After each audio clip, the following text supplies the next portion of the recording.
Mwena wa Kiaga kaunti-inĩ ya Kirinyaga nĩkuo kũhingũrĩtwo gĩthĩi kĩa irio cia mahiũ gĩa kĩrĩu na kĩrĩa kĩrĩthiaga irio cia mahiũ cia arĩmi arĩa megũkorwo makĩenderio na thogora wa thĩ.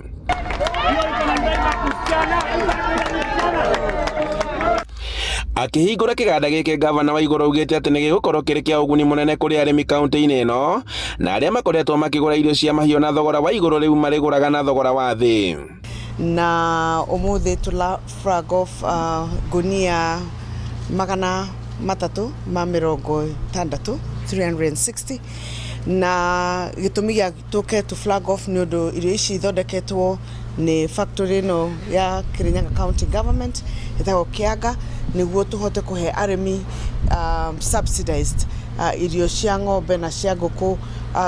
Kuga subsidized nĩ cina bei nini gũkĩra bei ĩrĩa ĩ market. Waigũrũ augĩte atĩ kĩganda gĩkĩ hau kabere kĩrathĩaga ngunia 110 no rĩu nĩ kĩgacĩrithĩtio na kĩrĩthĩaga ngunia 360 o mũthenya. Production itũ yakoretwo ya ngunia 110 o mũthenya no rĩu nĩ ũndũ nĩ tũrongereire macini production nĩ yambatĩte ĩgakinya 360 bags per day. Koguo nĩ tũrathiĩ na mbere tũkĩongagĩrĩra production. Ũrĩa tũngĩra arĩmi nĩ ũrĩa twamwĩrĩire nĩ tũkũmũteithia muongerere mbeca mĩhuko na nĩguo tũreka ta county government ya Kirinyaga.